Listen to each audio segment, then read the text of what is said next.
dire que l'étude fera l'objet d'une édition, une petite synthèse qui sera éditée et diffusée. Donc pour les personnes qui sont intéressées pour récupérer cette édition qui sortira en 2025, vous avez une feuille qui sera sur la table au fond où vous pouvez laisser vos coordonnées.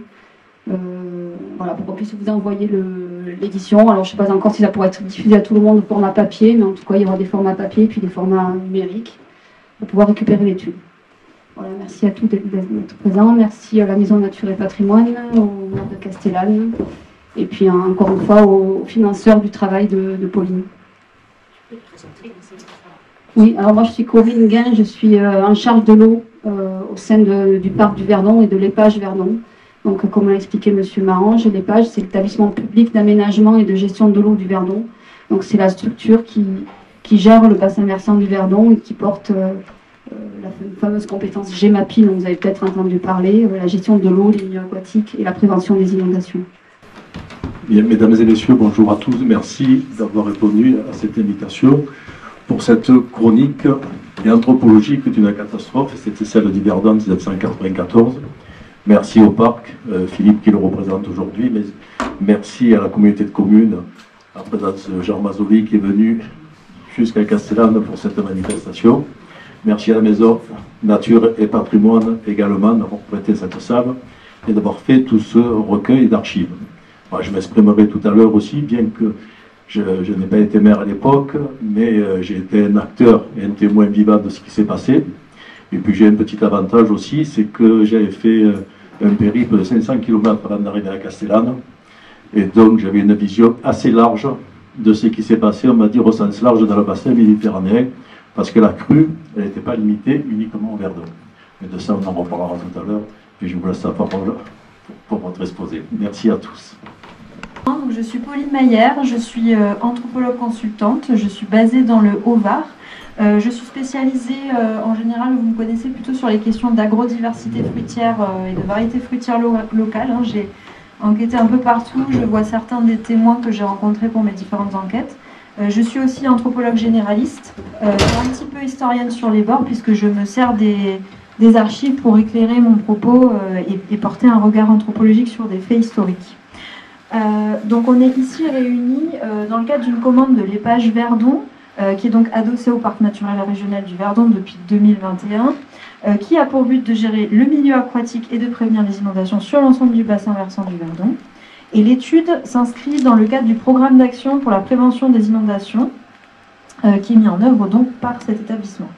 L'objet de l'étude, comme vous le savez, c'est la dernière crue majeure qu'a connue le bassin versant il y a exactement 30 ans, et ce qui s'est déroulé donc, qui est circonscrite du 4 au 6 novembre 1994.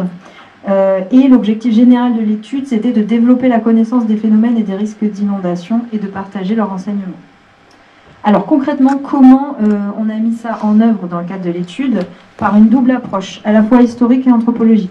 D'une part, reconstituer les faits, donc c'est une véritable reconstitution historique qui s'est appuyée sur des témoignages oraux. Donc certaines des personnes présentes dans la salle ont participé, notamment M. Marange, pour raconter leur vécu de la crue, et ça s'est fait en différents points du bassin versant. Et puis également une recherche d'archives.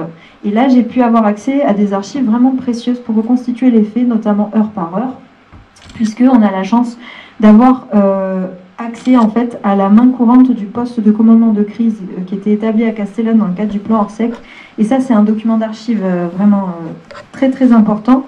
Et alors, je crois ne pas trop m'avancer quand je dis que potentiellement il sera conservé prochainement aux archives départementales des Alpes de Haute-Provence, parce que c'est vraiment un document clé pour l'étude des catastrophes naturelles et pour retracer les faits historiques de la crue de 94.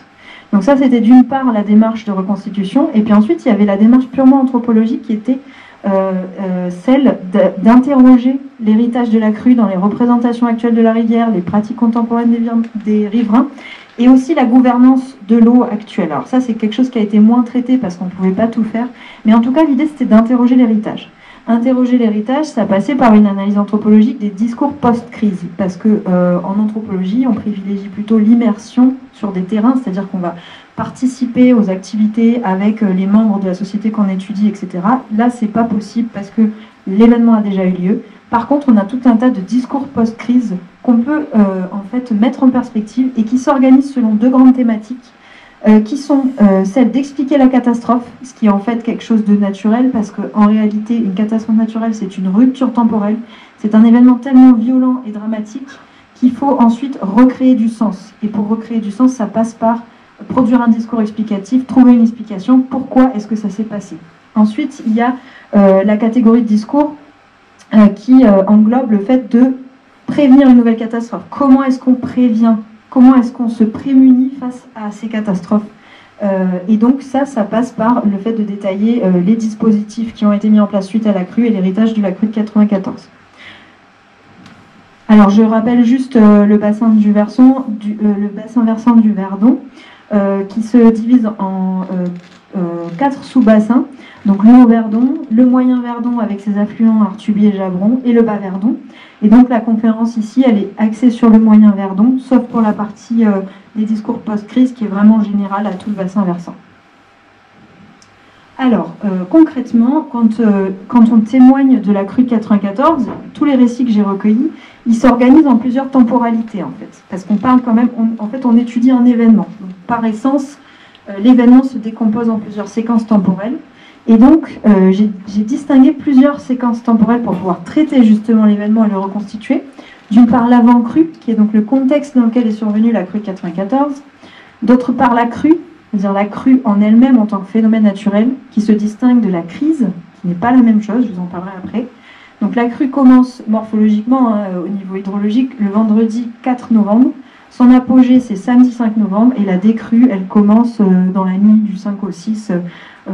Et ça dépend en fait des points du bassin versant, et en fait elle commence par exemple à Vinon vers 5-6 heures du matin le dimanche 6 novembre. Et ensuite, après la crue en elle-même, vient le temps de l'après-crue, qui est celui de la reconstruction. Donc on a d'une part l'après-crue immédiat avec les travaux d'urgence, tout ce qui relève en fait de l'urgence, on en parlera après. Vous avez la reconstruction à moyen terme, reconstruire les digues, protéger, etc. Et puis la reconstruction à long terme, puisque encore aujourd'hui, on peut considérer que ça fait en partie de l'héritage de 94. Il y a encore des digues qui sont requalifiées, qui sont discutées, etc. dans une véritable négociation de territoire en réalité entre les humains et la rivière. Ça, on en parlera après. Alors, reconstituer la crue, ça passait donc également par la consultation des archives. Donc là, à gauche, je vous ai mis la main courante du PC de crise que vous pouvez également voir dans la salle de commandement qui a été reconstituée de manière très intéressante par l'exposition de la Maison Nature et Patrimoine. Donc je vous invite vraiment à faire un tour dans cette salle, c'est très intéressant. Et puis vous avez également à droite un compte-rendu du chef de corps des sapeurs-pompiers de Vinon-sur-Verdon, que j'ai eu la chance de pouvoir consulter, parce que là c'est pareil, c'est pas des archives qui sont aux archives départementales. Voilà, donc c'était vraiment important d'avoir accès à ces documents qui sont en fait archivés par les personnes en fait qui ont vécu la crue. Ça participe de la transmission de la crue justement, comme je vais vous le montrer. Alors au niveau de l'avant-crue, comme vous le savez, il y avait un contexte très pluvieux en 94, puisqu'il y a eu tout un tas de phénomènes météorologiques qui ont provoqué en fait des inondations et des coulées de boue sur le bassin versant de la Durance et le bassin versant du Rhône. Par exemple en 94, il y a eu jusqu'à 2750 m3 à Cadarache en Durance les 7 et 8 janvier, il y a eu un plan hors sec déjà. Les 10 et 11 janvier, 1050 m3 à Cadarache. Le 14 janvier, il y a eu une autre crue. Et ensuite, on passe à l'automne avec la crue meurtrière du 23 au 24 septembre qui a préfiguré un petit peu celle du 4 au 6 novembre, qui a fait 2 morts parce qu'il y a eu une brèche dans la route départementale 908. C'est pas la brèche de Pont-Haut, c'est la brèche de la ligne droite d'Alos. Et du coup, ça me fait me demander si c'est le bon PowerPoint, on verra après. Parce que j'ai fait des PowerPoints différents sur les endroits du bassin versant, mais ça me paraît bizarre. On verra après si c'est les bonnes diapos. Alors, donc la crue meurtrière qui a donc préfiguré dans le sens où, en fait, souvent, dans la mémoire, les deux crues se confondent. On confond la crue du 4 au 6 novembre et la crue des 23 au 24 septembre en attribuant les 2 morts à la crue du 4 au 6 novembre. Mais en réalité, ce sont 2 crues différentes. Donc, il y avait un contexte très, très pluvieux.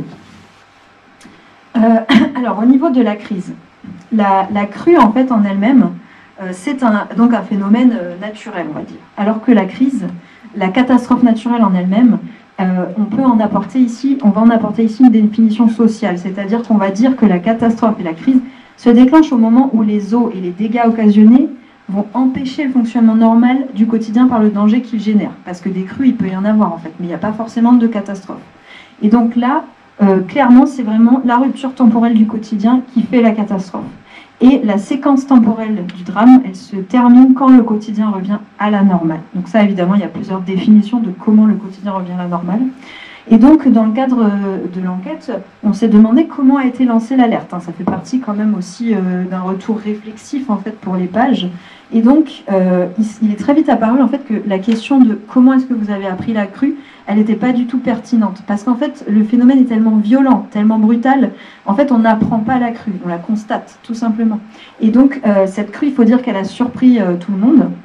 Et en fait, les seules choses à signaler en ce qui concerne la communication de crise, c'est surtout dans le Bas-Verdon, parce que, par exemple, à Quinçon, il n'y a pas eu de communication de crise, c'était pareil, c'était un constat, le camping qui appelle le maire en disant qu'il y a une brèche dans la digue. Et par contre, à Vinon, là, c'est le seul endroit où, a priori, en l'état des connaissances, il y a eu une communication de crise avec une communication directe par EDF et un bulletin régional d'alarme. Donc là, on est à l'embouchure du bassin versant, donc l'information a fait son chemin. Mais voilà, pour tout ce qui est en fait l'amont, c'est un constat visuel. Alors la crue, elle débute en fin d'après-midi dans le Haut-Verdon. La Lance commence à grossir. Donc la Lance, c'est l'affluent du Verdon à Colmar qui a dévasté une partie des quartiers périurbains de Colmar du centre-ville. Le débit à Chaudanne est supérieur à 100 mètres cubes secondes, vendredi en fin d'après-midi. Et durant la nuit, arrive une perturbation météorologique sur des sols déjà gorgés d'eau, et provoque en fait des crues sur toutes les rivières du sud-est. Donc là, je vous ai mis des données pluviométriques qui ressortent d'un rapport EDF collecté pendant l'enquête. Donc Alos en cumulé du 4 au 5 novembre, Alos 154 mm, Thorame-Castillon 130, Comte 150, Sainte-Croix 100 et Vinon 54. Alors, une synthèse brève des événements, vous aurez plus de détails dans la publication. Là, je vais me borner aux événements sur Castellane. Donc, la crue, elle débute le samedi 5 à 5 h du matin, lorsque à Colmar, l'alerte est lancée. Les inondations de Castellane débutent dans le secteur de la RN numéro 85 vers Grasse à 10 h. C'est à ce moment-là aussi qu'on met en place le poste de commandement, où officient les sapeurs-pompiers et tout un tas d'acteurs qui vont gérer la crise. Le Pesquier commence à sortir de son lit au quartier Notre-Dame et le débit entrant à Chaudanne à ce moment-là est de 450 ou 460 mètres cubes par seconde et le débit sortant est de 427 mètres cubes par seconde. Tout ça, c'est des débits évidemment qu'il faut totalement nuancer. C'est des débits que j'ai pris dans les documents d'archives. Donc, ce n'est pas des débits, des chiffres qui sont objectivés par une expertise hydrologique. Et là, ce que je vous cite, c'est vraiment les communications EDF de crise en direct. Si vous prenez les synthèses du CODIS de Digne, ils ne citent pas les mêmes débits. Donc, je pense que voilà, on a plus de chances de se rapprocher des débits en regardant cette main courante en fait, puisque c'était la communication de crise en direct. Donc là, vous avez le début de la crue à Castellane. Et puis vous avez, là je vous ai mis à 9 h à Vinon, communication des lâchers à venir par EDF au centre de secours. À 11 h, évacuation de la zone artisanale de Chaudanne, préalerte donnée au quartier riverain du Verdon. Les lâchers sont de 500 mètres cubes secondes, la recluse sort de son lit et les routes sont coupées. Donc déjà, on est déjà dans le vif du sujet. À midi, le débit sortant est de 597 mètres cubes par seconde et on évacue les quartiers qui sont en préalerte, notamment le quartier des Listes. Et à 14 h, alors là, c'est vraiment un point crucial de l'événement qui ressort aussi dans les témoignages oraux, notamment des personnes qui étaient en ligne directe dans le PC de crise, c'est qu'il y a l'annonce d'un lâcher de 800 mètres cubes par seconde par EDF en fin d'après-midi. Donc ça, cette annonce, elle met tout le monde en alerte, mais plus que maximale, parce qu'ils étaient déjà en alerte maximale. Et en fait, ils procèdent à des simulations, donc tous les acteurs de la cellule de crise. Et ils se rendent compte qu'à 800 mètres cubes par seconde, le centre-ville de Castellane est inondé. Donc là, voilà, c'est vraiment le branle-bas de combat. En parallèle, dans le Bas-Verdon, il y a d'autres événements qui font que la crue commence à vraiment devenir aussi problématique. À 15 h à Castellane, on commence à mettre en place une petite d'urgence au parking de la Boudousque, justement en prévision de se lâcher. Donc il y avait tout un tas de choses qui ont été mises en place. Et là, en rouge, je vous mets les débits de pointe. Donc à 16 h, le débit de pointe de la crue, c'est 640 mètres cubes secondes à Pont-de-Méhouille. Et à 16 h est déclenché le plan hors sec départemental. À 18 h, la passerelle de l'Estelier est détruite avec le débit de pointe à 1290 mètres cubes par seconde. Ce débit de pointe passe à Sainte-Croix à 19h avec 1200 m3 par seconde, et au même moment, on voit dans la main courante que le lâcher va être réduit. Donc le lâcher EDF annonce d'un lâcher réduit à 600 m3 seconde. Et là, tout le monde a fait ouf, d'après les témoignages. À 20h, baisse du débit confirmée par EDF, décision d'une baisse du débit de Chaudane, car Sainte-Croix est en alerte. Donc vous voyez, c'était quand même, il fallait jongler, etc. 526 m3 seconde restitués à Castellane. Et puis à 21h, débit autour de 500 m3 seconde.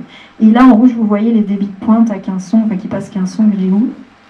Et enfin, débit de pointe à Cadarache le 6 décembre à 4h du matin, donc le dimanche, avec 2740 m3 seconde, qui est donc le reflet des crues conjuguées du Verdon et de la Durance.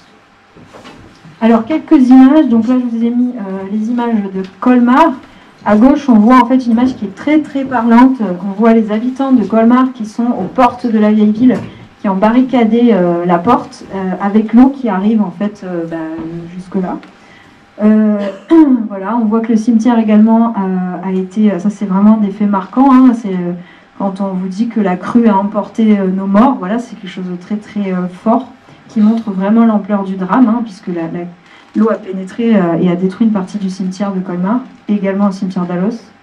Alors là, je vous ai mis une petite capture d'écran d'une vidéo d'archives de la cellule de crise de Castellane. En bas à gauche, l'évacuateur de Chaudane. En haut à droite, le flot sous le pont du Roc à 597 m3 seconde, et en bas, le flot sous le pont Neuf. Pareil, donc là on voit, c'est la vue vers le pont du Roc, et là c'est la vue, je crois, depuis le pont du Roc en bas à droite. Donc évidemment, il y a eu des dégâts considérables, hein, notamment sur les infrastructures de loisirs qui étaient en rive gauche, et puis sur les digues, etc. Enfin, je pense que vous pourrez témoigner à la fin de la conférence. Donc je poursuis mon petit parcours jusqu'à Laval. Vue amont du pont de Talloires, donc ça c'est des photos transmises par Monsieur Leroy à partir du fond de Monsieur Pellegrin. Un mobilhome à colle blanche, on ne voit pas bien en bas à droite. Vue amont des Bars Saint-Jean en haut à droite. Alors là, il y a une photographie que je ne peux pas trop situer, peut-être vous m'en direz plus à la fin, qui a été collectée par la Maison Nature et Patrimoine, je crois. Alors là, c'est une photographie qui est sur un site que vous devez tous connaître, hein, qui répertorie. Voilà. Donc ça, c'est la passerelle de l'Estellier. Et ils ont mis une petite flèche rouge pour montrer jusqu'à où est montée la crue. Enfin, Quinson, donc là, on voit bien le pont, sachant que l'eau est passée sur le tablier. À Gréoux, vous avez Monsieur Richier qui pose sur la digue d'urgence qui avait été faite pour protéger le lotissement du clos de Coutin. Et puis en bas, vous avez le pont de Vinon. Alors, je ne pense pas que ce soit le plus fort de la crue, cette photo, mais voilà, ça montre l'amplitude. Alors, au niveau de la description des flots de la crue, on retrouve plusieurs choses. On retrouve l'idée d'une montée des eaux rapide, brutale. Les gens décrivent la force des eaux, les flots impétueux, furieux, imprévisibles, leur effet sur les infrastructures humaines, etc. Le bruit des eaux aussi revient beaucoup. Le Verdon gronde d'un bruit sourd, infernal. Et puis surtout aussi, ce qui a beaucoup impressionné les témoins de la crue, ce sont les matériaux charriés. Des arbres énormes, des blocs de plusieurs tonnes, des peupliers qui faisaient 20 mètres de haut, qui se redressaient contre les piles avant de repasser sous le pont, des caravanes explosées, pulvérisées au pont. Voilà, tout ça, c'est des choses qui témoignent en fait des perceptions sensorielles qu'il y a pendant la crue, qui sont vraiment très très fortes. Alors, je passe aux dégâts, parce qu'évidemment, cette crue, elle a fait des dégâts considérables. Là, on est à gauche, on est sur ce qui s'appelle la ligne droite d'Alos, donc on voit en fait une des brèches qu'il y a eu. En haut à droite, c'est le confluent entre la Lance et le Verdon, donc on voit qu'une partie du quartier de la Bourgade a été totalement dévastée. Également, quelque chose de très dramatique, c'est la perte d'une résidence principale à Beauvezet, donc là on voit le toit de la résidence principale qui est le seul vestige après la crue. En bas à droite, vous avez le pont de Villarécy à Beauvezet qui est entièrement submergé. D'ailleurs, il a été coupé à la circulation parce qu'il y a une travée qui était voilée. Là, je vous ai mis les brèches dans la route départementale 908 dans le Haut-Verdon. Donc, c'est assez parlant. Hein. Là, on voit vraiment que voilà, la route a été coupée en plusieurs endroits. Donc, il y a eu 5 brèches significatives. Alors, je passe aux dégâts dans le moyen Verdon. Comme vous le savez, à Castellane, il y a eu quand même pas mal de dégâts. Donc, je pense que vous les connaissez. C'était beaucoup aussi les réseaux, hein, tout ce qui est réseau routier, réseau d'eau, réseau d'assainissement. Voilà, donc je passe. Les dégâts sur la voirie départementale. Là, ce sont tous les dégâts en fait, qui ont été répertoriés par le département sur sur la route entre Castellane et Rougon, qui a été d'ailleurs fermée une partie de l'année, hein, puisque donc elle était en circulation sur une seule voie. Là, vous avez des photographies des dégâts qu'a subi cette route. Alors là, je vous ai mis quand même des photos du Jabron à Trigance et puis du pont de Cuiros, parce que les affluents de l'Artuby et du Jabron ont aussi causé des dégâts, même s'il y a eu moins de dégâts sur les infrastructures humaines, mais il y a quand même eu voilà, des dégâts. Et on passe à la reconstruction. Donc la reconstruction, elle consiste en quoi? Elle consiste en nettoyer, remettre en état les habitations et les infrastructures touchées, en fait de mener des travaux d'urgence aux routes et au lit des rivières, surtout à sécuriser les populations, c'est-à-dire retrouver le fonctionnement des services de première nécessité qui sont l'eau potable, l'électricité, le service médical, continuer à assurer un service médical dans un territoire au paysage dévasté où on ne peut plus circuler, gérer donc les circulations, les secours, les ravitaillements. Par exemple, il y a eu une problématique à un moment donné au pont d'Affleur où les porte-chars ne pouvaient pas passer parce que c'est du matériel qui est trop volumineux en fait. Donc il y avait ce genre de problématique à gérer. Je vous ai mis quelques photos des travaux d'urgence, des circulations. Donc en haut à droite, la photo emblématique du câble installé pour franchir le Vernon entre Villaressier et Beauvaisis. En haut à gauche, la brèche de pont avec des cyclistes qui passent sur le côté. Et puis la liaison Colmar-Chaumy-à-Los qui se faisait par une piste forestière. Voilà, donc juste je tenais à souligner ici ce qu'on m'avait dit, c'est-à-dire qu'il y a une forte mobilisation, une forte solidarité des élus, des habitants, des services de secours, de voirie, de gendarmerie, les renforts secs. Toute la société se met en branle pour revenir à la normale. Il n'y a plus que ça qui compte pour en fait, panser les plaies de ce traumatisme qui était quand même fort. Les entreprises de travaux publics qui travaillent 24/24 dans l'urgence, une centaine d'engins mobilisés 7 jours sur 7, une rotation intensive des camions pour atteindre 1500 à 2000 tonnes d'extraction par jour et permettre de fournir les 50 000 tonnes de matériaux nécessaires aux enrochements, parce que ça aussi, il faut trouver les enrochements. Ça, c'est un témoignage également de M. Marange. Alors, je passe aux discours explicatifs, qui sont très importants, parce que c'est vraiment comme ça que ça permet de produire du sens. Donc, il y a eu un effort collectif de reconstruction qui participe d'une remise en ordre physique du territoire, mais il faut aussi remettre en ordre symboliquement le territoire. Et ça passe vraiment par le fait d'expliquer la catastrophe et de s'en prévenir. Donc c'est aussi une reconstruction symbolique, c'est pas que physique. Et comme vous le savez, la spécificité de ce bassin versant, c'est que, la spécificité de la rivière du Vernon, c'est qu'elle est jalonnée de 5 aménagements hydroélectriques, ou barrages. Et donc, cette crue, évidemment, en dehors même du fait qu'il y ait ces aménagements hydroélectriques, en fait, elle a généré des controverses, comme toute catastrophe naturelle. En fait, toutes les catastrophes sont des révélateurs des tensions sociales, de ce qui ne va pas sur le territoire, en fait. Et donc, forcément, il y a des controverses à l'œuvre. Et les explications qui mobilisent parfois des controverses ne sont pas les mêmes en amont et en aval du bassin versant. C'est-à-dire, en fait, la grosse différence, c'est si on est en amont ou en aval des barrages. Alors, en amont, on va plutôt parler de phénomènes naturels. Donc on va par exemple évoquer les précipitations, l'engorgement des sols, une période de retour de crue, un bouchon sur la Lance, un mini-séisme, etc. On va peu évoquer les causes anthropiques qui sont les constructions dans le lit et le fait qu'il y ait une périurbanisation qui s'est faite sur une partie du lit de la rivière, parce qu'en fait, on en parlera après, c'est lié à l'histoire de l'endiguement de nos sociétés, des sociétés alpines qui se sont construites, qui avaient peu d'espace pour se développer, et qui, avec l'amélioration des techniques d'endiguement, ont occupé le territoire de la rivière. Et donc ça, c'est quelque chose qui est intéressant à souligner, mais qui n'est pas souligné par les discours, parce que c'est tellement quelque chose d'acté en fait sur plusieurs centaines d'années. Attention, c'est une histoire pluriséculaire, l'endiguement, que en fait, moi c'est mon interprétation du fait que ce soit un discours peu mobilisé. En tout cas, on est vraiment sur l'explication d'un phénomène naturel en amont des barrages. Et en aval des barrages, ce qui est assez intéressant, c'est que systématiquement, quand on parle de la crue de 94, on va parler des lâchers. On ne va pas parler du contexte météorologique. On va tout de suite dire « ils ont lâché ». Et en fait, c'est ça qui est intéressant, c'est qu'on va avoir des discours accusateurs d'EDF, des mises en accusation d'EDF, une évocation systématique des lâchers d'eau, une mise en débat des débits qui traduit la défiance envers EDF.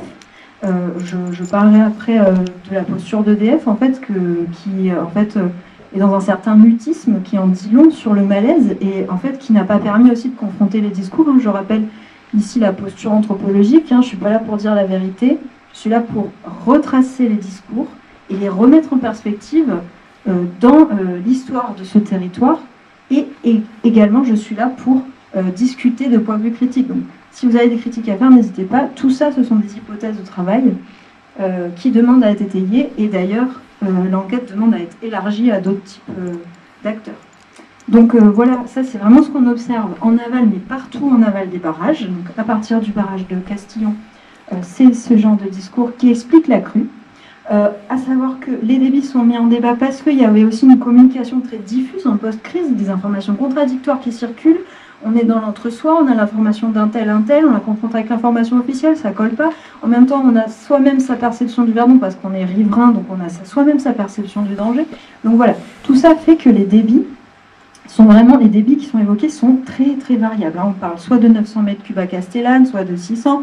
On m'a même parlé dans le Bas-Verdon de 10 000 mètres cubes, alors que c'est allé jusqu'à 1000 mètres cubes si on regarde les expertises, etc. Donc vous voyez, c'est vraiment quelque chose qui, en fait, il ne faut pas s'arrêter au fait que les chiffres ne sont pas forcément vrais ou faux. C'est juste qu'on évoque les débits pour témoigner de l'ampleur de la crue, en fait. Ça a été une crue extraordinaire, 30 ans après l'implantation des barrages. Oui, c'est ça. 40 ans. Donc, les mises en accusation d'EDF en aval des barrages, en fait, les discours s'organisent selon la même... il y a toujours les mêmes thématiques qui reviennent. D'une part, les lacs étaient trop pleins avant la crue, ça c'est vraiment un constat des riverains. Il y avait un contexte météorologique très pluvieux et plusieurs crues qui avaient déjà rempli les retenues. Donc ça, c'est un constat, les lacs étaient trop pleins. Tout le monde se demandait pourquoi il n'y avait pas de lâcher. Délâché du coup au dernier moment, ça c'est aussi un constat général. Pourquoi est-ce qu'on a lâché au dernier moment alors que les retenues étaient pleines? Des maires en colère parce qu'il y a eu une plainte, alors j'ai trouvé plusieurs archives comme quoi il y a eu des plaintes contre X qui n'ont pas abouti. Je n'ai pas pu avoir accès à une communication de la part d'EDF, par contre j'ai pu avoir accès à des anciens agents anonymes qui m'ont bien confirmé qu'il y a eu une plainte. Que la personne sur laquelle est tombée la plainte au sein d'EDF a été relaxée, et je n'ai pas pu avoir accès à des pièces de procès malgré mes efforts, mais bon, peut-être qu'un jour on aura accès à des choses. Donc derrière ça, il y a un discours d'EDF qui ne passe pas. Du coup, EDF s'enferme dans un mutisme qu'on a encore aujourd'hui, puisque même moi je n'ai pas vraiment pu avoir accès à des informations, sachant qu'il y a également dans tous ces discours-là d'explication des réponses plus tempérées, parce que en même temps, on reconnaît aussi que c'était une crise qui a surpris tout le monde, que EDF a géré du mieux qu'il a pu, et que voilà, c'était aussi voilà, le phénomène de la crise qui fait que... Donc il y a quand même aussi des réponses plus tempérées, et aussi un discours général qui dit que EDF a tiré les leçons, etc. Donc voilà, mais il y a toute cette controverse autour de la gestion de la crue par EDF. Alors là, je vais vous donner en fait mes hypothèses, mes remises en perspective de ces discours. Les figures, enfin l'inscription de ces discours en fait dans plusieurs éléments en fait. Donc par exemple l'image du marchand d'eau. L'image du marchand d'eau, elle est liée en fait au discours selon lequel EDF n'a pas lâché l'eau parce que l'eau en fait c'est des kilowatts pour eux, et donc ils gardent l'eau en fait. Et ça c'est vraiment l'image de l'hydraulicien voleur d'eau qui est une très vieille image en fait, une très vieille représentation. Qui en fait était là même dès l'arrivée de l'eau du canal de Provence et dès l'implantation des barrages hydroélectriques. Donc ça va réactiver une histoire douloureuse en fait, cette mise en accusation d'EDF. Et donc c'est vraiment totalement lié à l'histoire du rapport à l'eau en Provence aussi. Parce que l'eau en Provence, comme vous savez, c'est une ressource qui est rare, qui est locale, qui oscille entre pénurie et abondance, qu'il faut maîtriser, etc. Donc il y a une ingéniosité, une résilience des sociétés provençales sur la gestion de l'eau. C'est même prouvé, étudié. On est plus résilient que d'autres territoires parce qu'on est habitué à la rareté de la ressource. Et c'est d'ailleurs... l'aménagement hydroélectrique, c'est un peu le paroxysme de cette gestion de la ressource, puisqu'on crée des retenues pour avoir de l'eau toute l'année. Et ça, c'était vraiment, ça a toujours été la recherche en fait historique en fait de la maîtrise de l'eau. Et donc ce rapport à l'eau qui est complexe, puisqu'il est omniprésent dans la mentalité, la toponymie, les clivages politiques, il est partout ce rapport à l'eau. Et bien quand le canal de Provence arrive avec ses premiers plans en 57, on voit que les villages aval craignent d'être asséchés par les retenues amont. Et il va y avoir une sorte de concurrence qui se met en place entre les irrigants et les chefs de groupement EDF, avec l'image de l'hydraulicien voleur d'eau. Donc ça, c'est une hypothèse que j'ai faite, qui en fait préside en fait à cette mise en accusation comme quoi les lacs étaient trop pleins parce qu'en fait il fallait turbiner et que c'était beaucoup d'eau et que du coup il fallait la garder. Ensuite, il y a l'idée de préserver ou sacrifier, c'est-à-dire l'idée que l'eau a été retenue pour préserver les zones navales. Il ne fallait pas trop lâcher parce que sinon la Durance allait se mettre encore plus en crue et allait faire encore plus de dégâts. Ça, c'est vraiment l'idée que c'est des territoires sacrifiés. Ça renvoie vraiment au drame humain des Salles sur Verdon et surtout à l'aménagement sans ménagement du territoire par l'État. Parce que tous ces barrages-là, c'est ça en fait, c'est l'aménagement sans ménagement. Et cette idée qu'il y a des choix à faire dans des territoires qui sont mis en connexion par les rivières et les barrages. Et enfin, l'idée de défaillance technique. Pourquoi est-ce qu'on n'a pas lâché l'eau? Parce qu'il y avait des barrages qui étaient défaillants, parce qu'il y avait des évacuateurs défaillants, parce que, alors j'ai entendu pas mal de choses sur des dysfonctionnements en fait, techniques en fait, des ouvrages d'EDF. Donc ça c'est un troisième discours explicatif. Un autre élément qui est intéressant de connaître, c'est que c'est le discours justificateur des barrages historiquement. C'est-à-dire les barrages dans les Alpes, la construction des barrages dans les Alpes, donc y compris ici, elle se circonscrit entre 1880 et 1980. Et les ingénieurs modernisateurs de l'État, on va dire, portent un discours de justification de ces barrages, parce que c'est des ouvrages voilà, qui ne s'implantent pas facilement sur les territoires. Et donc le discours, c'est on va maîtriser votre ressource, vous alpins qui n'êtes pas capable de la maîtriser. Donc ça, il y a quand même Dalmasso, donc cette chercheuse qui montre quand même dans la rhétorique sur 100 ans une certaine infantilisation des populations alpines, où on dit que voilà, on va pouvoir maîtriser la ressource grâce aux barrages et surtout on va éliminer les crues. Les barrages vont maîtriser les crues. Et donc il y a un discours très fort de maîtrise de la nature qui est portée dans le cadre de la grande geste du progrès dès la fin du 19e siècle et jusqu'au début des années 60. Et en fait, l'idée, c'est que ces ingénieurs vont faire rentrer les Alpes dans la modernité. Alors les ingénieurs, je parle aussi de l'État, grâce à une technique qui va permettre une maîtrise de la ressource. Et donc, dans ce contexte-là, forcément, la première crue, après l'implantation des barrages, elle apparaît totalement comme une trahison, puisque les barrages sont censés maîtriser les crues. Donc, ça explique aussi pourquoi EDF a été mis en accusation. Et puis ensuite, il y a d'autres discours explicatifs qui sont à la marge, que je n'ai pas trop développés parce qu'en fait, je ne les ai pas beaucoup retrouvés. D'une part, le changement climatique, et d'autre part, comme je vous disais, les constructions dans le lit de la rivière. Et là, il y a une citation qui met en connexion les deux en disant que le changement climatique, il a bon dos, mais qu'en réalité, c'est le bétonnage qui fait qu'il y a des catastrophes. Alors, je voulais juste rappeler la torrentialité historique, parce que comme vous le savez, en fait, les barrages, ils ont quand même maîtrisé les petites crues. Donc, on a peut-être oublié qu'il y avait en fait des phénomènes naturels de crues et une torrentialité historique sur la rivière. Et en fait, cette crue de 94, elle va raviver les mémoires. C'est-à-dire que, même si on ne se souvient pas directement de crues antérieures, les générations ont conservé la mémoire des crues, et donc la crue 94 va raviver ces mémoires.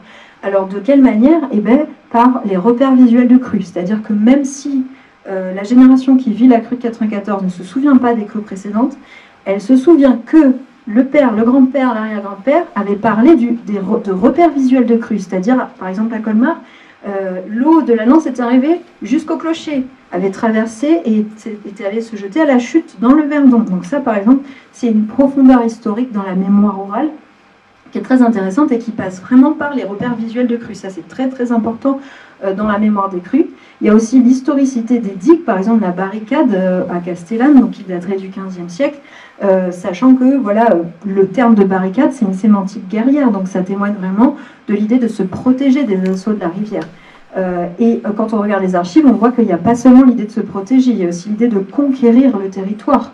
C'est vraiment la conquête, les digues aussi. Ça permet de gagner des terres agricoles pleines par des colmatages, ça s'appelle historiquement, c'est-à-dire le fait de conduire des alluvions en fait, de manière répétée sur un terrain qui est à la base des alluvions de la rivière. Et à force, ça va conduire des limons et en s'asséchant, ça va créer de la terre. Et toutes ces terres-là qui ont été endiguées, à la base, c'est le lit de la rivière. Et c'est l'homme, par ses efforts, qui en fait a conquis ce lit. Donc l'historicité des digues, les toponymes, la barricade, etc. Et puis la toponymie, parce que dans le Haut-Verdon, par exemple, aujourd'hui, vous entendez dire on prend la route départementale pour se rendre à Los ou autre, mais en réalité, 2 générations avant, on disait moi j'emprunte la digue pour aller à Colmar. On ne disait pas la route. C'était une digue, clairement, parce que on l'avait vu s'ériger sur le territoire à la fin du 19e siècle, et donc on disait la digue. Donc voilà, la toponymie, elle a aussi gardé les traces. Monsieur Marange m'a parlé de la place de la Grave à Castellane aussi, qui est donc la place aujourd'hui Sauvert. Voilà, et donc ce toponyme-là, il garde la mémoire du fait que c'était le lit du Verdon et qu'il a été conquis sur la rivière. Qu'elle a été conquise sur la rivière. Alors là, je vous ai mis quelques crues, hein, donc vous connaissez. En plus, la Maison Nature et Patrimoine a déjà fait des expos dessus.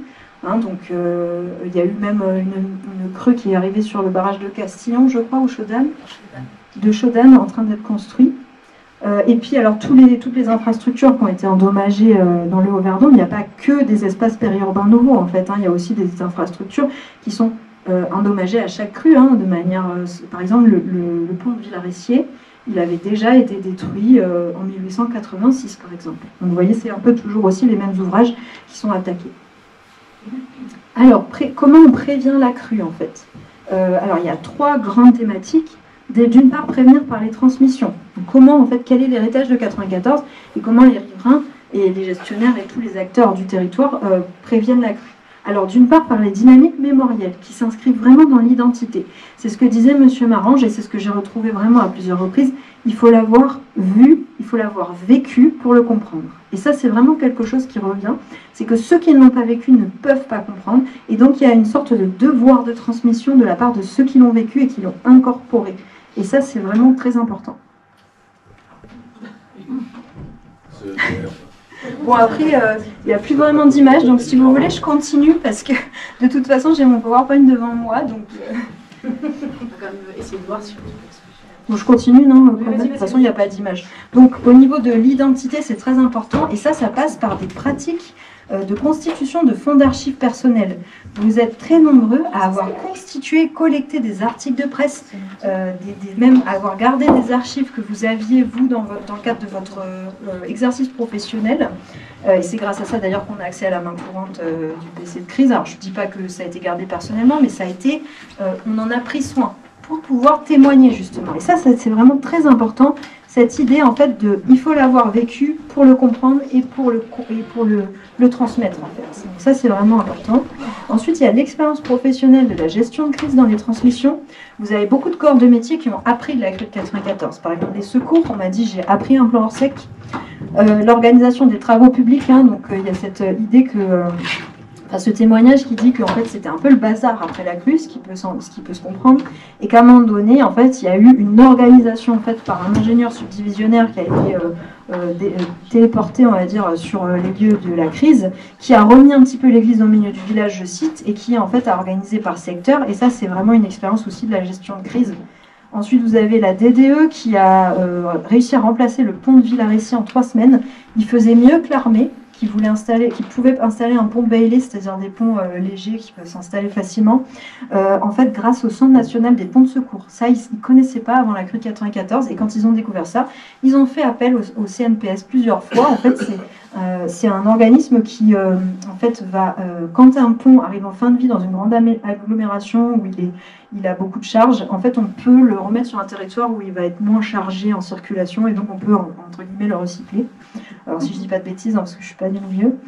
Et puis ensuite, il y a un agent EDF aussi qui m'a dit, alors ça c'est vraiment un agent EDF retraité, et comme je vous ai dit, j'ai pas vraiment eu accès j'ai pas pu croiser plusieurs discours d'EDF, qui disait qu'en fait, il a appris qu'il n'y avait pas seulement des crues à craindre en juin 94. En fait, EDF avait déjà une gestion des retenues, en fait, en anticipant, mais il a dit qu'il avait pris conscience qu'en fait, il y avait aussi des phénomènes pluvieux à craindre en fin d'année.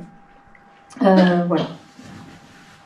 Ensuite, le deuxième grand trip de prévention, ce sont les dispositifs d'anticipation. Donc, par exemple, les campings qui ont été beaucoup touchés. La fédération de l'hôtellerie de plein air m'a dit qu'il y avait eu une convention d'alerte entre EDF et les campings qui avait été mise en place, où il y a en fait une communication des débits par EDF avec des paliers d'évacuation qui correspondent en fait à des débits. Il y a eu une mise à jour des cahiers de prescription. Il y a toute une sensibilisation, une communication qui est mise en place, avec des prédictions météorologiques. Ensuite, il y a la surveillance individuelle du cours d'eau.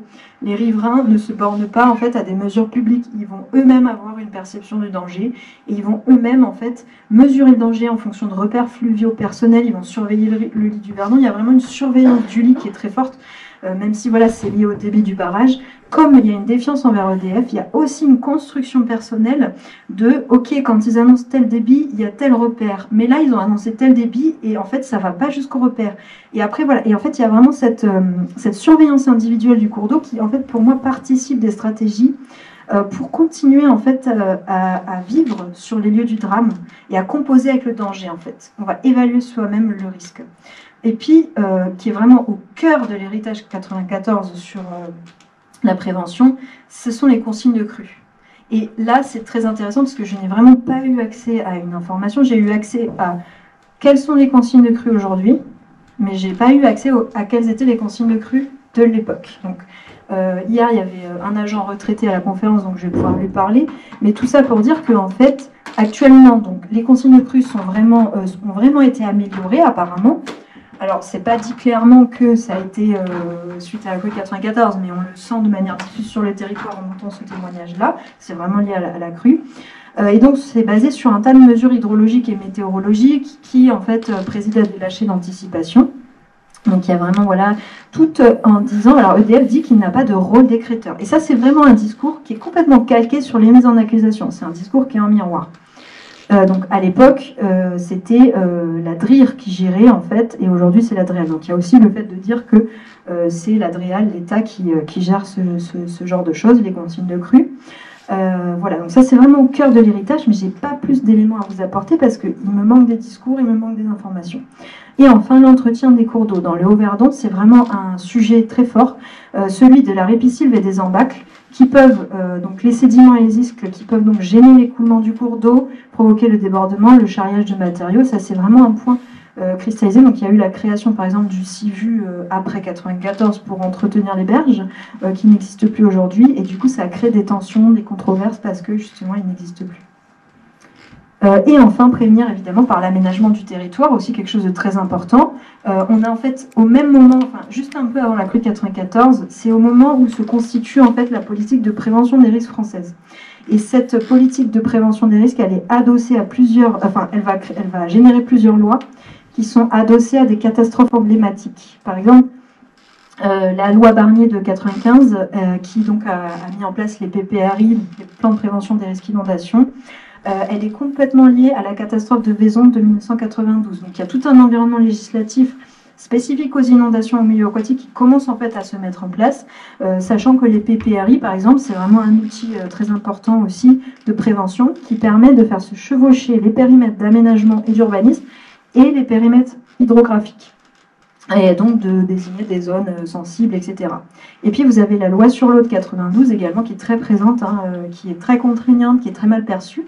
Donc vous avez ça aussi, vous avez tout un tas de lois, donc je passe parce qu'en fait ça touche vraiment à la gouvernance de l'eau et c'est vraiment une étude spécifique, mais en tout cas ça fait partie de l'héritage et de la prévention, même si ce n'est pas l'héritage direct de 94, c'est un ensemble de catastrophes naturelles. Et donc, on va commencer en fait tout simplement à cette période à prendre en compte le risque dans l'aménagement du territoire. Et on passe des zones périurbaines aux zones inondables. Donc, il y a un glissement sémantique qui se fait. Alors, je voulais quand même aussi revenir rapidement sur l'histoire de l'endiguement, parce que une des grosses absences des discours, c'était vraiment cette idée que la crise, elle a été aussi générée parce qu'il y a une partie des infrastructures qui étaient construites dans le lit du Verdon ou qui étaient peut-être un peu trop avancées. Ça, c'est vraiment quelque chose qui n'apparaît pas trop et je pense vraiment que c'est parce qu'il y a eu un développement périurbain d'économie et d'attractivité qui se fait sur plusieurs siècles en fait. C'est pas seulement dans la deuxième moitié du XXe siècle, c'est pluriséculaire et on a vraiment des territoires de montagne. On peut gagner des espaces plans sur la rivière, on améliore les techniques d'endiguement et on est vraiment dans cette idée de rendre le territoire plus attractif et pour ça il faut de l'espace. Et d'ailleurs on a l'apparition des tourismes, des loisirs, etc. Donc il y a beaucoup d'infrastructures de loisirs communales qui ont été touchées pendant la crue, les campings, les tennis, le mini-golf à Castellane. Il y a eu aussi beaucoup de services municipaux, des commerces et entreprises, la gendarmerie, etc., le centre de secours. Tout ça c'est des services publics en fait qui se sont implantés pour que les communes puissent se développer en fait et entrer dans la modernité tout simplement. C'était une évolution naturelle et ça s'est fait grâce à l'endiguement en fait et ça c'est vraiment très important de le comprendre. Et donc on en arrive à l'idée de la gouvernance de l'espace fluvial parce que là ce qui est intéressant de souligner, c'est qu'à partir des années 80, dans les politiques de gestion de milieu fluvial, apparaît un paradigme environnemental. C'est-à-dire qu'on va plus seulement faire de la prévention du risque d'inondation, on va aussi gérer les milieux aquatiques. Donc il y a la dimension environnementale et la prévention du risque. Et le rôle vraiment de l'EPAGE, c'est donc GEMAPI, MA plus PI, milieu aquatique plus prévention du risque inondation. Et donc il va y avoir, en fait, si on schématise, deux grandes représentations qui vont un petit peu se heurter l'une à l'autre. D'une part, celle de domestiquer le lit de la rivière, qui est la représentation historique qui a dominé sur les 2 derniers siècles et même avant, qui en fait mobilise une sémantique guerrière de conquérir le territoire ou de se protéger de la rivière. Donc là, on est vraiment sur de la conquête, de la maîtrise. Et en parallèle, en miroir, on a un nouveau discours qui est porté plutôt par les gestionnaires et les lois, etc., qui veut qu'on rende sa liberté au cours d'eau. Donc on va parler de liberté, en faisant référence aussi d'ailleurs je fais référence par exemple au propos d'un géographe, André de Réparas, qui parle pour les digues de colonisation intérieure. Donc c'est hyper fort comme idée, quoi. L'endiguement, c'est vraiment un phénomène très important, hein, dans nos sociétés, dans nos communautés alpines et préalpines.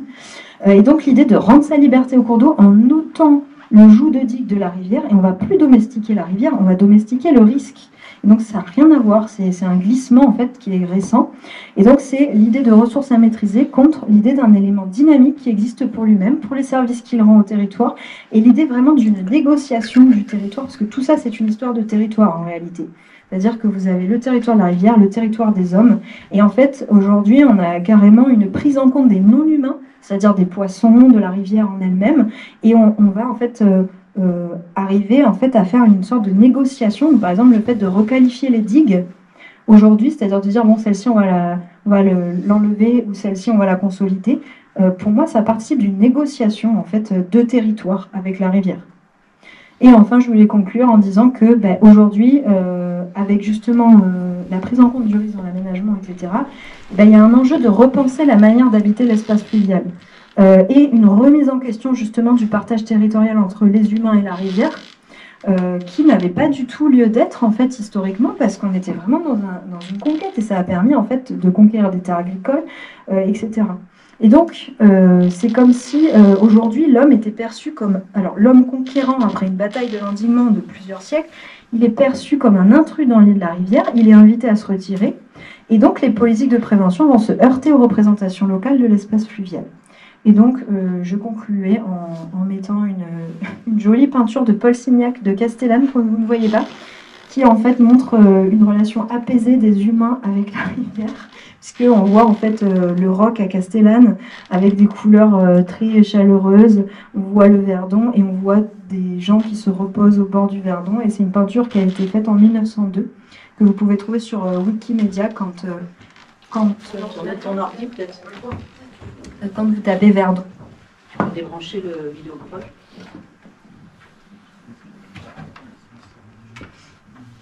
Voilà.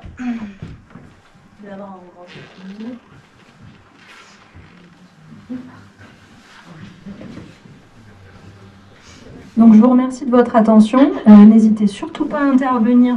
Bien sûr, on est là pour discuter.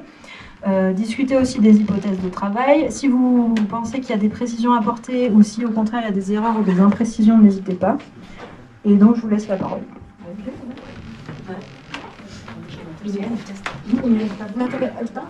Si, mais il faut que je monte. Allez-y. Non, allez, comme ça tu gardes. Il y a un tableau qui est exposé quelque part de tes gravures. Alors je sais pas, je vous dis, je l'ai trouvé sur Wikipédia. Donc c'est une image en libre droit, Wikimedia. Je sais que c'est écrit ou c'est conservé, mais je me souviens plus. Non, c'est pas dans un pays anglo-saxon. C'est pas chez nous. Eh ben, je sais pas, mais je pense que la Maison de Nature et Patrimoine peut se renseigner, ou peut-être même qu'elle en a connaissance de ce tableau. Merci de me donner la parole. Oui, pardon. Excusez-moi.